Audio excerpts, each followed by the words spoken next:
wir können ganz ruhig noch ein paar Minuten warten. Also ich meine, also ich schaffe das wahrscheinlich in 50 Minuten. Okay. Deswegen ist es, soll unkritisch sein.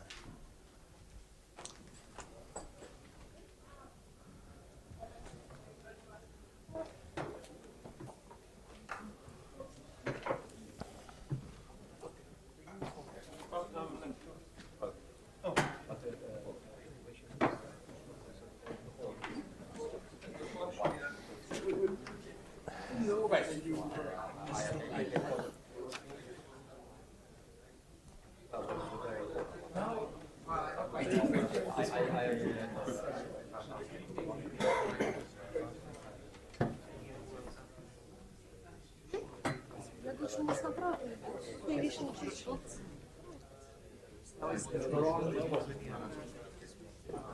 Well, I can say.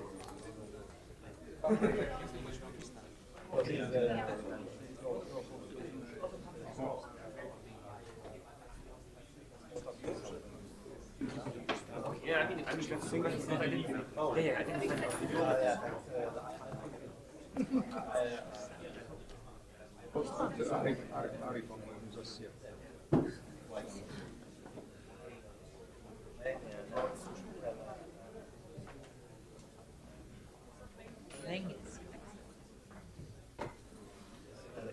Welcome again.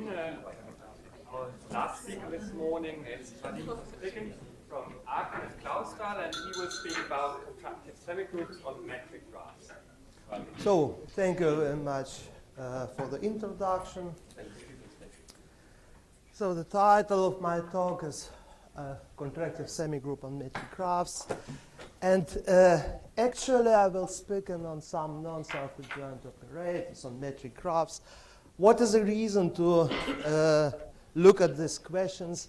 Actually, what I'm talking about, it's a part of an ongoing project together with Jürgen Potthoff, Robert Schrader, on Brownian motion on metric graphs. And so my talk is actually some analytic part of this work. This means I will speak just a little bit actually about stochastic process on the graphs. This will be done simply as an example. So just a few words about the outline of my talk. So we will start with a kind of introduction. This means, so we will set up the notations and so on. And so first of all, we will look for the case of self-adjoint operators and semigroups associated with these operators. So then we will look more general questions with non-self-adjoint operators. In particular, we'll look for accretive Laplace operators. These are operators which generate contractive semigroups. Similarly, one can study quasi-contractive semigroups. So what is that? Will be defined later. And at the end, some examples, how it is related to stochastic process on graphs. So that's the definition. So almost in every talk, there is a definition of metric graphs, there is a setup of notations. But I will do this again because almost everybody uses his own notations. Okay, so this means we define the metric graph in the following way. So we take the graph, and this is a set of vertices, and this is a set of edges. Oh, I'm sorry, just this one. And we will consider finite graphs. This means both sets are finite. Then, actually, besides the usual edges, which has two boundary vertices, we also introduce something which is perhaps unusual in the context of the usual standard graph theory. This is some blue edges which have only one boundary edge. So this one.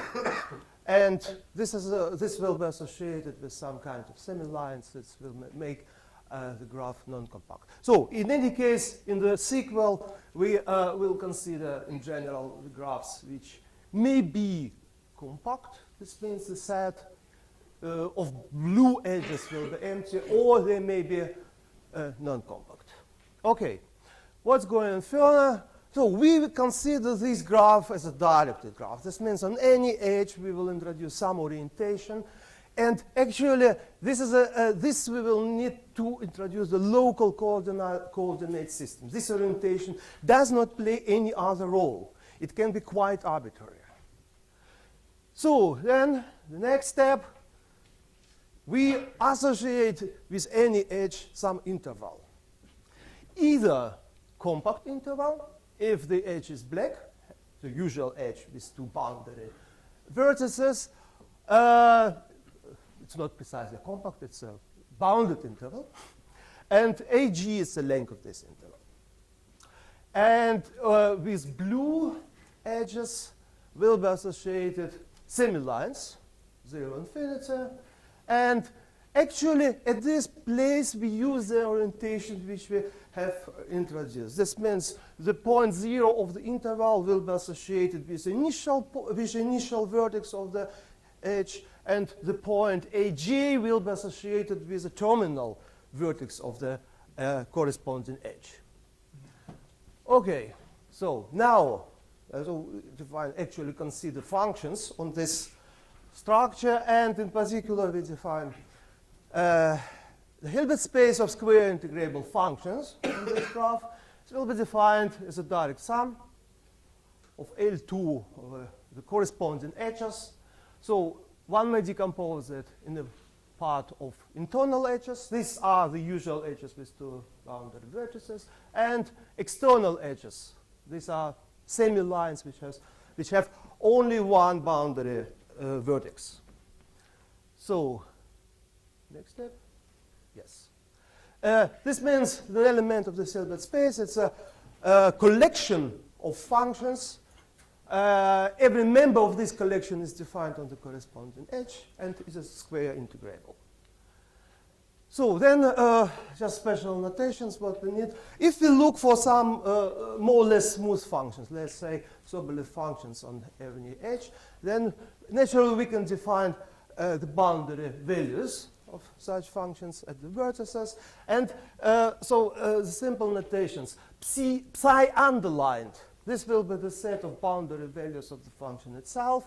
So we calculate it in some arbitrary but fixed way. This means, first of all, we write as a first row of this matrix, we write the boundary values of the function at the external edges, then the boundary values of this function on internal edges, and actually at the initial vertices of the corresponding edge. And finally, we write down the last row of this matrix. These are the values, boundary values of the function on the internal edges, calculated at the terminal vertices of the corresponding edge. Okay, and simply to simplify further notations, so actually this is a vector. This is a vector with a dimension 2 times number of internal edges and 1 time the number of external edges. Simply to use a compact notation, let's denote this finite dimensional space by K. So this equal to K. Okay, the similar thing can be done for derivatives of the function. This means we take psi prime, calculate in the same row. The only small difference, we put the minus sign at the last row, simply to make the integration by parts formula looking simpler. Okay, this is also an element of K. And we collect these two objects, psi underlined, psi prime underlined, as psi bracketed. And this is actually an element of the set of this, consisting of 2 copies of finite dimensional space K. So it's a doubled space. KD will be the direct sum of this. So space is K. Okay. Space of boundary values may be called in this manner. So next step. First of all, we take the Laplace operator, delta 0. It will be defined in the following way: for any h, we calculate the second derivative of the function on the corresponding edge. And as a result, so we denote the corresponding operator by delta naught with boundary conditions 0. So everything is set to 0. All boundary values of a function are 0. All boundary values of derivatives are also 0. So in any case, it's a well-defined symmetric operator. It's closed. The question is, yes, how we may define, for instance, self-adjoint extension of this operator, and so on. And so the further aim of the talk is to study actually those extensions of delta 0 which generate strongly continuous semigroup, heat semigroup, maybe called, or actually we do not need this for construction of Brownian motion and so on, but actually, so one can quite easy in some analogy discuss the properties of the corresponding Schrödinger semigroup. So it will be not a group, but it is a semigroup. So, but the main object is a heat semigroup. Okay, and so the questions which are looking for, we are dealing actually with L2 theory. We are posing the following questions. What are conditions which guarantee that the corresponding semigroup is contractive? What are the conditions guaranteeing that the corresponding semigroup is quasi-contractive? This means it is bounded in an exponential way like this. Good. Well, let's just now. Okay, so just once more the motivations. What is the merit to look for all these questions? Actually, as I already said, diffusion on metric graphs is a quite interesting problem. This problem has actually a long history. I guess that the first paper considering Brownian motion on a very simple but not non-trivial metric graph, it was a paper by Walsh, 1978. And there are a large number of further works. I mentioned only a few of them. Berle, Pittman, Yortz, approximately 10 years later, Soth and the work of Freidel and Wenzel, 1993, and so on. And in spite of the fact that a lot of questions in the theory of Brownian motion are already analyzed, already solved, there are a lot of interesting questions which are remained actually open. So just a remark at this point. So naturally, if one speaks about stochastic process, one may naturally think about filler process. This means a process which are contractive. This is a process associated with contractive semigroups in the space of continuous functions. So they are contractive with respect to the supremum norm. And just I spoke about L2 theory. So actually in general setting, it's naturally, these both theories have nothing to do with each other. So if one works with L2 theory, it's nice, it may be helpful to develop a C theory. And in the case we are considering, so metric graphs, they are much more related. This means studying the L2 theory, which is naturally much more easy because we are in a Hilbert space and not in a Banach space. We can learn a lot of things which are useful to study actually contractiveness properties with respect to the supremum norm. And this is the main motivation for me to work with L2 theory. Okay. So just to mention two further works where non-self-adjoint operators has appeared, just the work network models related to blood flow by Bob Carlson. Actually, he provided some conditions for the operator to be dissipative, and actually spectral determinants by Leonid Friedlander has so the class of considered operators has included also non-self-adjoint operators. Okay, so first of all, just a recollection about self-adjoint operators. Any self-adjoint extension delta of the symmetric operator delta naught can be parameterized in the following way.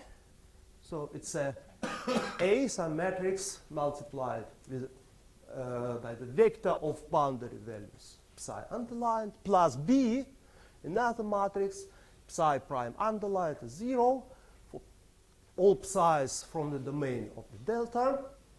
And this extension is self-adjoint if and only if. So the following two conditions are satisfied. AB has a maximal rank. So AB, it is a shorthand notation for the block matrix. And the second one, A, B star has to be self-adjoint, the second relation. So it will be important in the sequel. I would just stress, I want to emphasize the role of these conditions. So the first conditions guarantee actually the maximality of the operator. And the second condition guarantees the symmetry of the operator. So it will be important. Okay, an alternative possibility to describe self-adjoint extension is to introduce this object. K is an arbitrary positive number. Sk depends on A and B, can be defined in this way. It is in any case defined for all K, for all real K's different from 0. And if it is unitary for some K, then it is unitary for all K's, and the corresponding operator is self-adjoint. So here one can see the parallel with the von Neumann extension theory. Actually, we know that the set of all self-adjoint extensions can be parameterized by unitaries in the corresponding deficiency space. And actually, this is not the von Neumann parameterization, but it's actually, in any case, equivalent. It's obvious. Okay, next point. So the question, when this operator is non-negative. Why? By the spectral theorem, we can immediately conclude what is the condition for the semigroup to be contractive. So we have the following condition. If A, B star is non-positive in the sense of quadratic forms, or equivalently, if this matrix A calculated at the imaginary point I kappa is contraction for some and thus for all kappa larger than 0, then the corresponding self-adjoint operator is non-negative. And if we consider the star graph, so the star graph, under the star graph, one can understand quite different object. Let's again fix the notation, just a piece of chalk. Oh, it's everywhere. So on the star graph, we will understand the following. This is a graph with precisely one vertex and arbitrary but finite number of external lines. These are the semilines. They are all infinite. So, and if we have a star graph, then these conditions not only sufficient but also necessary for the operator to be positive. One can pose a question, what happens actually? Can one do something which is rather general for general graphs? Actually, one can easily construct examples of the operators which violate this condition, but actually leading to positive delta. So it depends on the graph, it depends on the metric on the graph, it depends on the boundary conditions, it depends on all. So in this way, one can actually that's all what one can say. Okay, just a comment about this object S. Actually, if we are dealing with a star graph, so this one, this matrix A is the scattering matrix. So it describes the scattering matrix. For general graphs, the scattering matrix again can be calculated via the matrix S. So for general graphs, this is not the scattering matrix, but it can be expressed in terms of S. So another thing, just to mention, so if you look for the resolvent of this operator, it is again expressed in terms of S. So you need not to understand everything. We will not use this information in the sequel. I would like to emphasize that S is very important. So it appears here. Okay, let's go further. Now, the first question concerning non-self-adjoint operators is dissipativity operators. So actually, dissipative operators are related to Schrödinger semigroups with I with imaginary 1 in the exponent. And I started with this question because this question is much simpler. Just a definition. I have to say, the notion like dissipative, accretive, they are used sometimes in very different senses.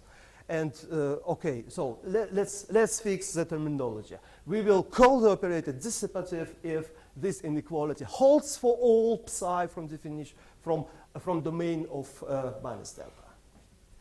So then the next important thing is the maximality. One says that the corresponding dissipative operator is maximal if it possesses no proper dissipative extensions. And actually, so one may say at this point this is M dissipative. Actually, these are two a little bit different notions. But if we are working with operators, with densely defined operators, they coincide. So in the sequel, we will not distinguish between M and maximal dissipative operators. Okay, so this is a statement Could you give about. some example? Pardon? Could you give some example Of the operator which which is maximal dissipative? And, yes. So I will present some general conditions, but an example would be, for instance, the following. So one takes so the graph with arbitrary but finite number of external edges. So let's put first of all the continuity condition at the vertex V. This means Psi equals calculated at the vertex V equals to psi j calculated at the vertex V for all j and j prime. And now we put, we will do the following. We consider boundary conditions which are very similar to standard boundary conditions, which are called Kirchhoff boundary conditions, and so on. But we modify them. So actually, this could be called as extra boundary conditions, as the delta function boundary conditions. I don't know if you like it. So this means we calculate the derivatives at the vertex, sum them up, and we set something like, so let's say alpha psi j v equals v. So, and now if we take alpha to be a real number, we get something which is definitely self-adjoint. But if we set alpha, just let me think, we have to set some alpha with a positive. But so we will arrive at dissipative extension. And it's, in any case, it's maximal. Okay? So, good. Okay, let's proceed. Yes, so what is the importance of maximality? Actually, if you look for semigroup generators, precisely the maximal operators are generators. It's quite important because if the maximality is not satisfied, there is no strongly continuous semigroup at all. And so the first question, how to describe all maximal dissipative extensions. And at this point, so one can use, for instance, rather old work by Kuchubey, 1975. It's worked in the space of boundary values in the abstract setting, like in the talk by Pankrashkin. And so we can use as a result, so just translate to our notations and we'll get the following. Any dissipative extension can be parameterized by contractions. The norm of S is smaller, is not bigger than 1. And these are the boundary conditions which we get. So this means S minus 1 can be interpreted as matrix A, S plus 1 multiplied by I, this is B. Okay, in this case, if S is unitary, so we get precisely self-adjoint extensions. Okay, so the next step, accretive operators. How to do with them?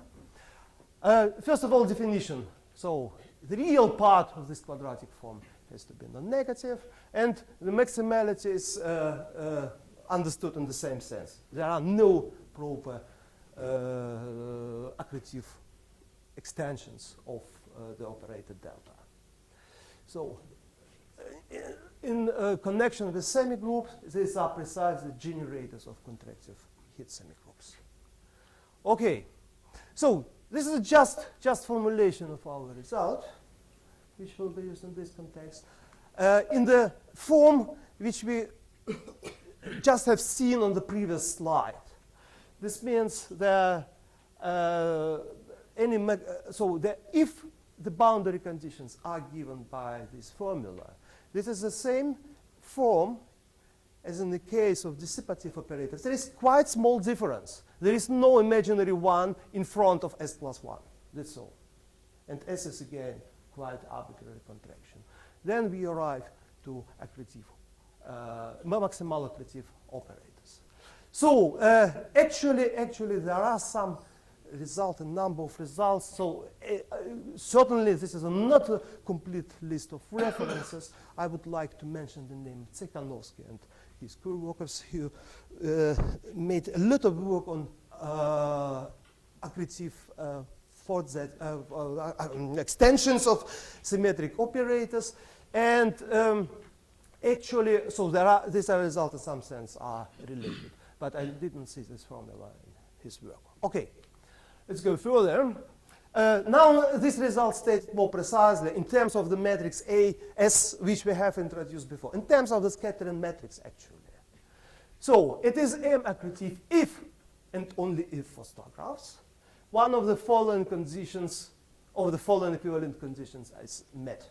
So the first one, A would be this block operator, this matrix and block notations, has to have a maximal rank, and the real part of A, B star has to be non-positive.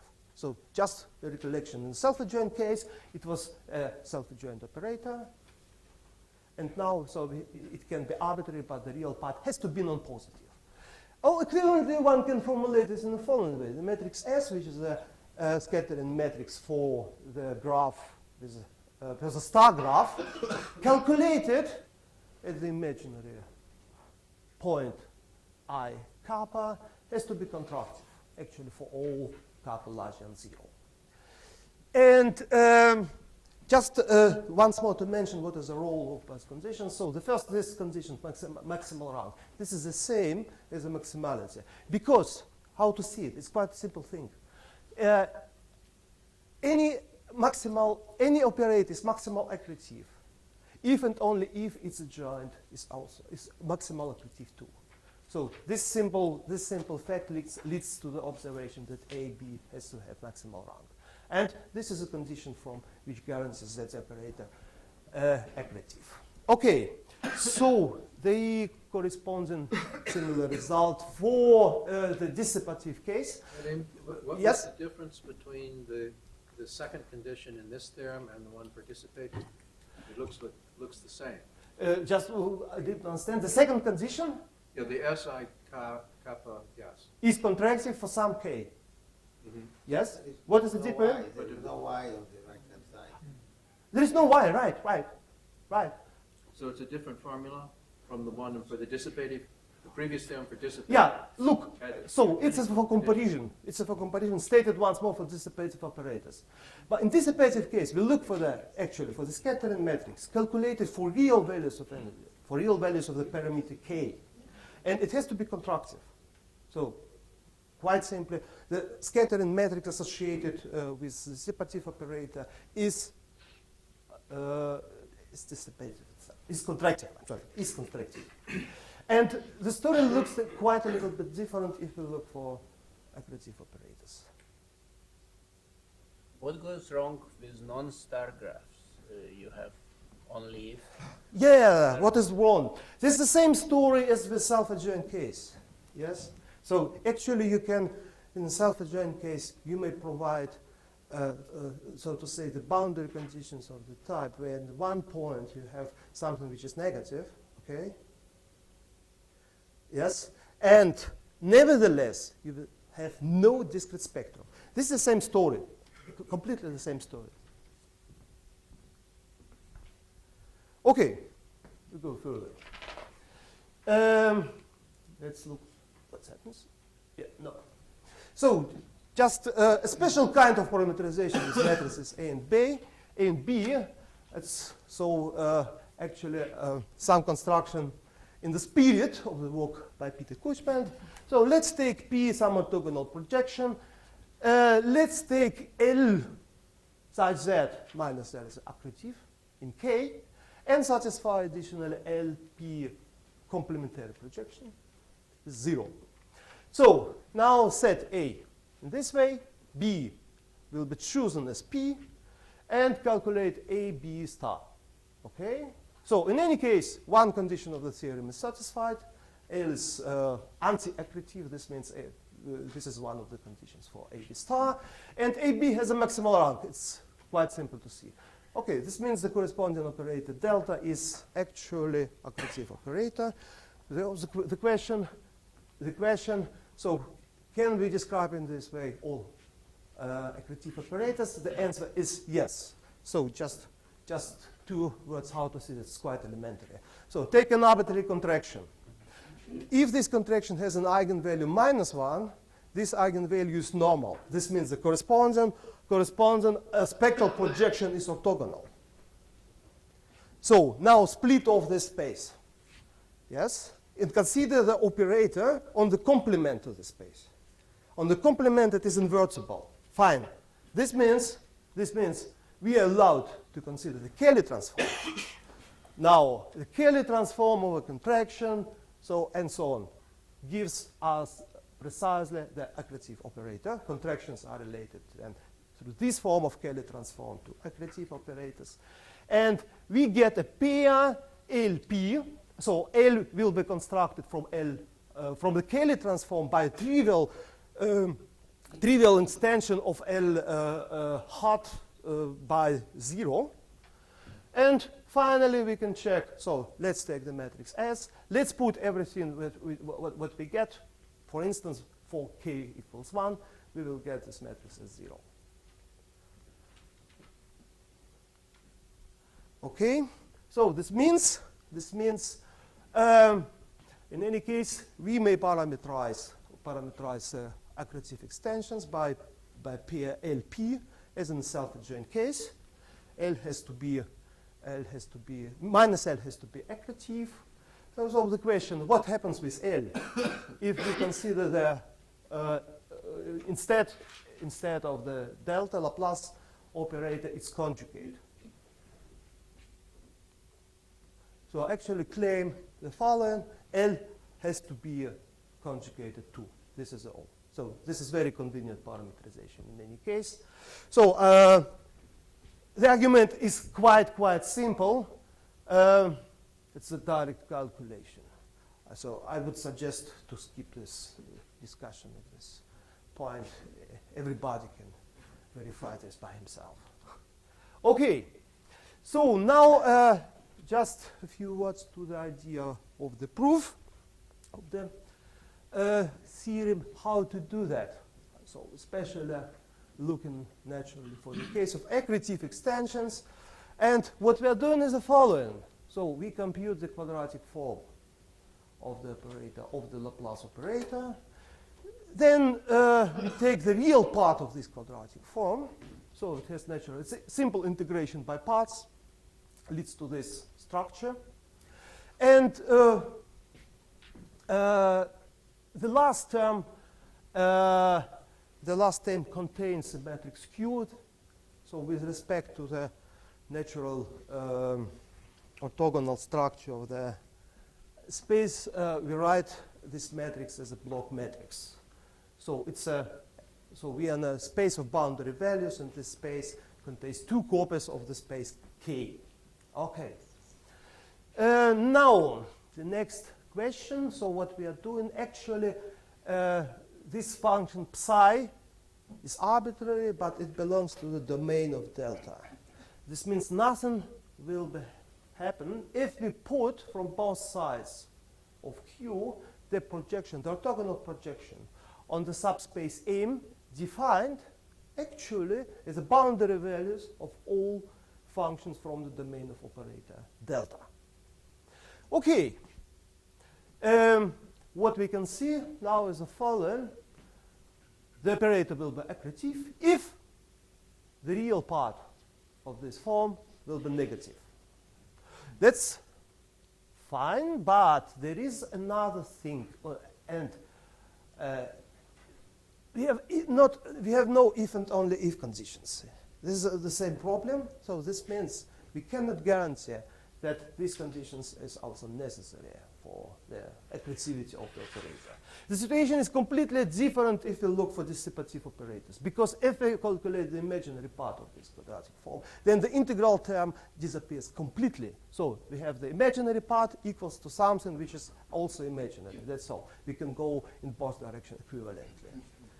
Okay, so now what we are going to do, we are back to accretive case. Actually, we are going to calculate this quadratic form, and what we have is the following. So it's actually the orthogonal complement to the projection we are looking for. It's a projection on the space orthogonal to M. This is not what we are what we need, but it is that's what. Yes. But in any case, it is quite related. Okay, so the next step. So we have the following simple lemma on the projections. If we have two projections with the same dimension, so this means this can be characterized in the following way. Trace of one projection equals to the trace of the second projection. Then these two conditions are equivalent. This means we can look for difference P2 minus P2 orthogonal, sandwiched with a projector P1. If it's positive, then the complementary sandwiched construction is negative, and vice versa.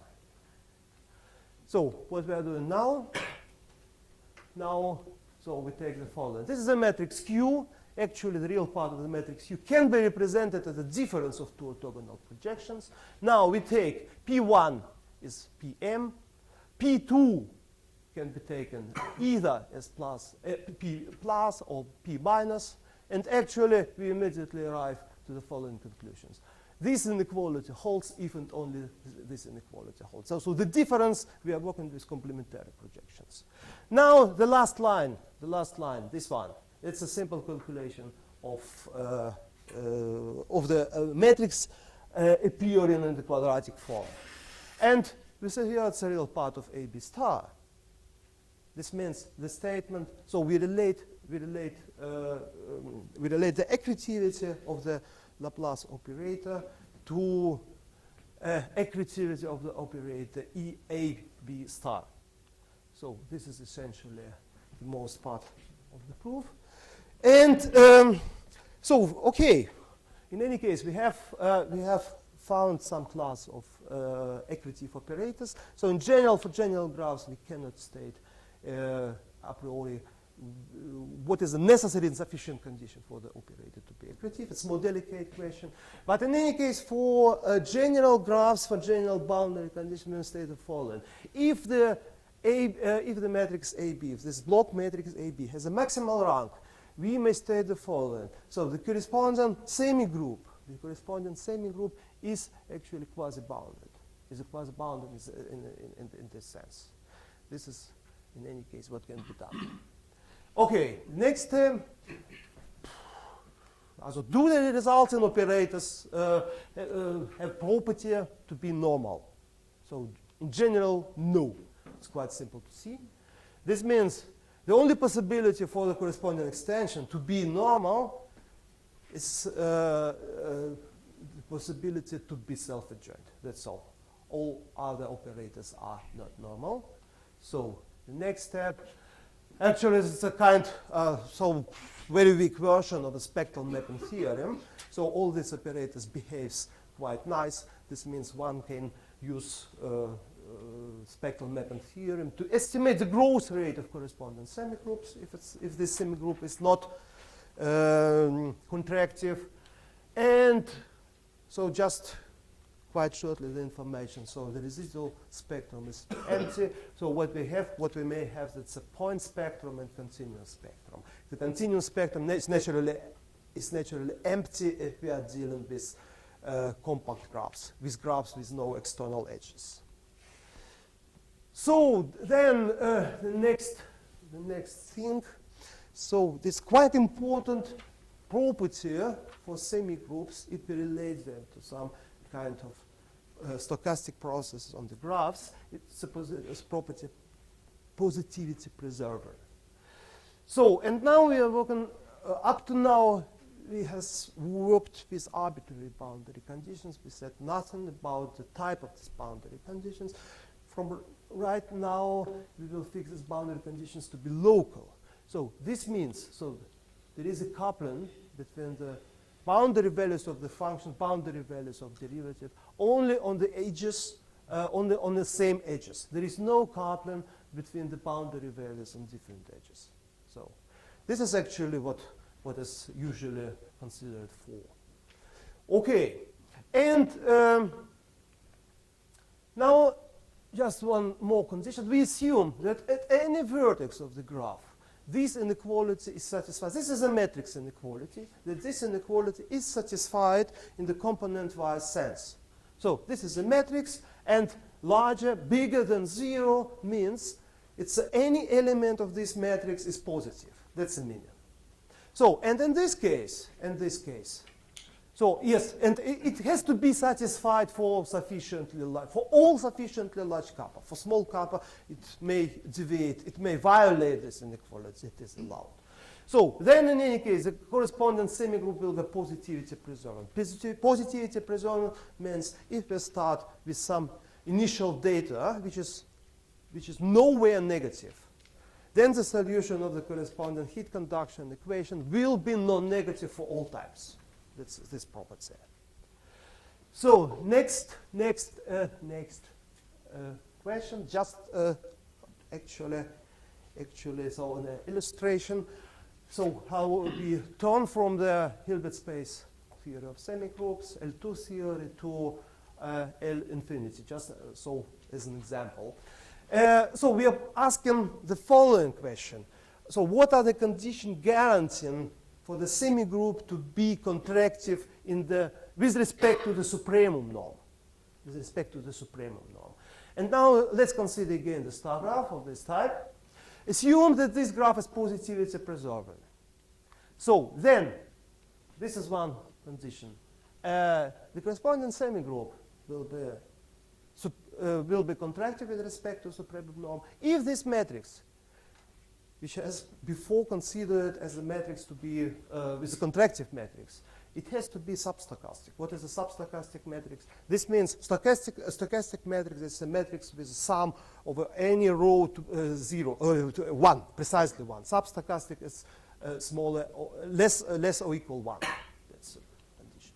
Okay, so now we are getting to just a quite simple example of Brownian motion of the graph, and we will deal again with a very geometrically very simple underlying graph, again star graph. So first of all, just let's now extract from everything what we learned what is the criteria for the semigroup to possess Feller property. So this means this semigroup is strongly continuous, it is contractive with respect to the supremum norm, and it respects the continuity. And actually, this is something cut here, doesn't matter. Actually, one can get the following information. We are dealing with local boundary conditions. Yes, this means at the vertex, boundary conditions has to have this form. Let's look what does it mean. So first of all, the first rows corresponding to the continuity of the functions at the vertex. 1 minus 1, 1 minus 1, so on. This is valid for all but the last row. And what do we have in the last row, actually? So P1, P2, and so on, Pn. N is the degree of the vertex, the number of external edges. These are the numbers. Actually, they are all positive. And the sum of these numbers is 1. So this is actually, it has a minimum probability. And possibly there is a constant L. L has to be positive, otherwise the contractivity property will be violated. So, and this line means the following. It is like these boundary conditions with delta function, but additionally, we put some probability in front of the derivative. And let's now use the same notation. So we have here replace alpha with L. So it's some non-symmetric version of delta type boundary conditions. And if we in particular take L to be 0 and all P are equal, so we will get the well-known standard boundary conditions, Kirchhoff boundary conditions. So if we put L now, if we take P to be different, all P will be pairwise different. What is that? In any case, this will be a non-self-adjoint operator. And so this is not a very familiar thing. I mean, from the point of view of the spectral theory of graphs. But in any case, it is related to some stochastic process. How to construct, so what is called as Walsh-type boundary conditions. This is the first, I guess this is the first work on boundary, on Brownian motion on graphs by Walsh. And first of all, actually he has considered the case L is 0 only. So let's interpret now our semigroups as semigroups generated by some stochastic process. So we do the following. We take the line, we take the real line.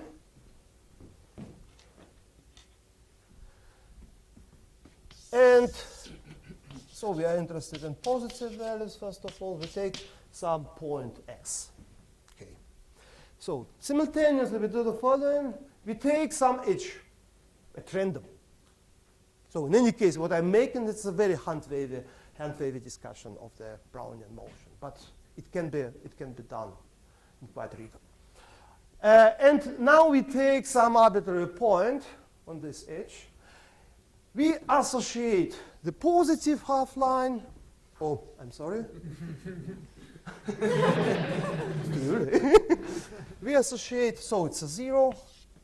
We associate the positive half line with a selected edge, and this point x with some point on the edge. And now we consider the Brownian motion. So somehow on the line. It may well happen that the Brownian motion reaches the point 0. What we are doing now, we make just stop. And now we are going to our probabilities. So it's a coin toss in some sense, more dimensional space. We decide with which, so we interpret these numbers as a probability to go in some particular edge. Yeah, and just after the coin toss, we change the direction. So this means the continuation of the Brownian motion will be now identified with the Brownian motion on some specific edge of the graph, and so on. So actually it is well-defined, strong mark of stochastic process. So what is interesting, one can do the following. So what happens if you take now the number L to be positive? This is this number. It's a coupling constant in the sense of the delta boundary conditions. So we have to do the following. So we consider, first of all, some additional random variable. It will be denoted by tau. And this additional random variable will be defined as a random variable with exponential distribution. And this exponential distribution contains the same number L. This is a coupling constant. So the next thing, we calculate the local time at the vertex. So what does it mean? So we are looking, so to say, for the time which a Brownian particle spent at the vertex in the sense of the density. So let's look for some neighborhood of the vertex and count the time spent there and divide it by epsilon. And now, actually, this is a random number. This means if we are dealing with concrete paths of the Brownian motion, it's a random number. We have two random numbers now. One random number is tau, coming from the exponential distribution. The second random number is local time. Let's compare them. If this equality is satisfied, kill the process at the vertex. That's all. It's also well defined. So, okay, this means actually this was just one example to kind of Brownian motion. And at this point, I would stop. Thank you very much for your attention.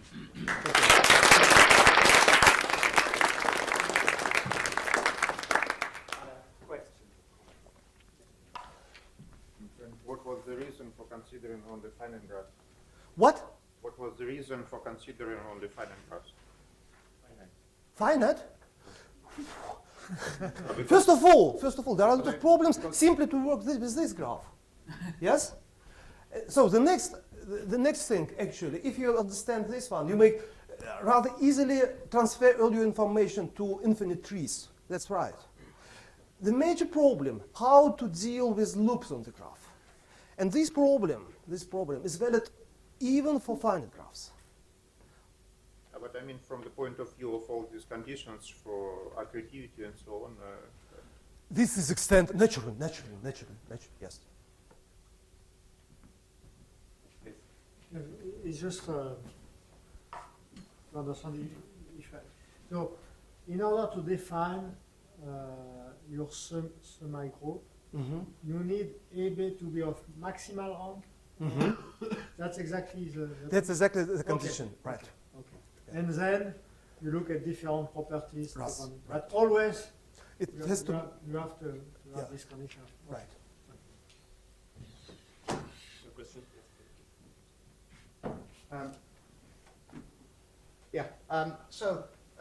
You've only allowed non-self-adjointness to arise from the boundary conditions.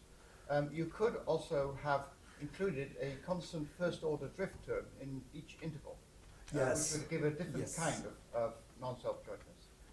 Actually, it would be significantly different if you have these infinite edges, Yeah. and the spectrum would be totally different. Yes. Have you or anyone else actually considered Okay, this? what you are meaning is probably the drift term, that's to say, yes.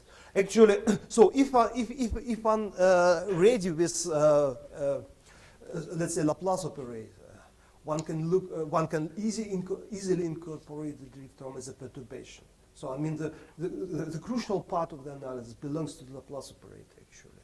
If you look for some general elliptic operator on this on the edge of the graph, so you have the same problems as for Laplace operator. Well, I mean, we can obviously do it, but I mean, it's not at all clear what. We can do something, but it's not at all clear what the interpretation of the scattering matrix and things like that would be. What would be the interpretation of scattering The matrix? main spectrum of the operator is no longer going to be real. That's right. That's right.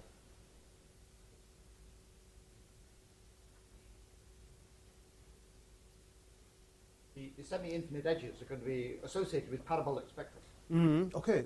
Yeah, that's right. Okay, let me think. So my question was about the spectrum of the Laplace operator. Yeah. You didn't speak so much. Yeah. So in the case where it's contracting, when do you what type of Okay, when it's contracting, actually you have the spectrum in the right half plane. right half plane? Yes. Yes. This one, yeah. And it's of this type. Continue. Okay, so the But do you resistance. have some more intuition about where the spectrum would lie?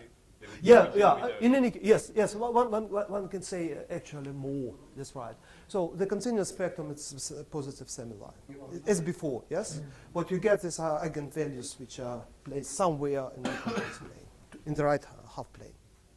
You have some domain of like parabolic domain. Like Ooh, actually. I mean, for large eigenvalues. Okay, yeah, large eigenvalue. So if you are on the compact graph with no external edges, actually, so you have the standard while behavior of eigenvalues. This term remains I persistent. mean, complex values or Yes. So the leading behavior is like in a while asymptote. But is it in a strip or in a cone? No strip. I mean, the distance with respect to the real axis when you go to infinity. Bounded or It's bounded. Actually, it's Okay. bounded. So It's in bounded. the Yes, strip. yes. It's in a strip. Yes. And then you have Pardon? high now.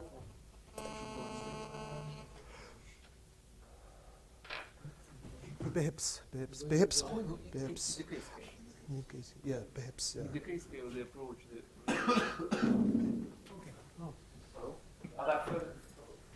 So, I mean, is there some way to try to, maybe for this, like in your context, you start out with a symmetric operator, so maybe in this context, is there some way to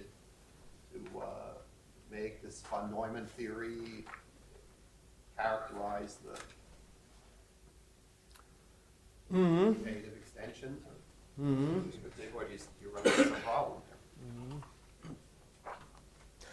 Actually, the Tsekhanovsky with co-workers had done a lot of work in this direction, but what they developed, it was not a kind of precise, just an analogon of Neumann theory.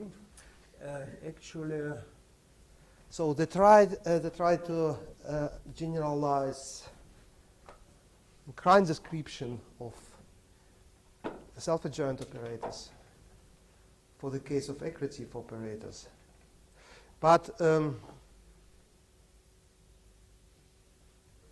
I mean the following. Actually, the space of all the set of all extensions is much larger.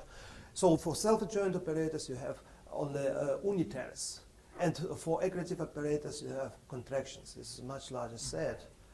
And how to find an analogon of, I don't know. Well, I mean, you were pointing out that when I did calculations in a somewhat different model, the condition that came up was something like, instead of u star minus the identity is 0, it was a positive operator and a negative operator. Yeah. So one could presumably look for that kind of, to see if that kind of condition works.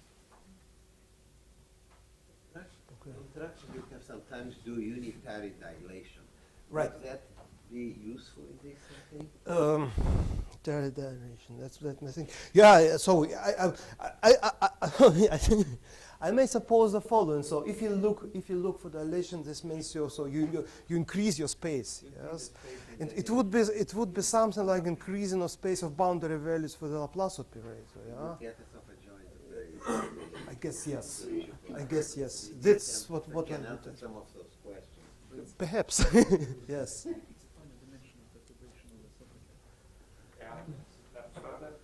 One question. Why, just to understand, why you have to cut the Brownian motion when the particle stays too close to the vortices? To avoid the infinitely many transversals? Why? No. You mean to kill or to cut? What you do understand on the cut? This version or the next one? This one here, why you want to kill Yes, the it's a process? kill. Yes. So actually, this is a following thing because if you look, so it's called just a much more simple example. It's a semi-line. If you look for what is called elastic Brownian motion. So this is due, it's a considerably old thing, it's a due Makin-Ito. So, and you pose at this point general Robin boundary condition, something like this, psi prime equals alpha, or let's say p, psi, calculated at the vertex. Yeah? So, on this example, you see the following. So, actually, if you have Neumann boundary condition, you have to reflect your boundary motion. That's what is well known. What is less known is the following. If p is positive, you have to kill your process with a probability p. You have to kill the process. Then you will get actually this Robin time boundary conditions. And what happens here? It's a kind of generalization for more complex cases. Thank you.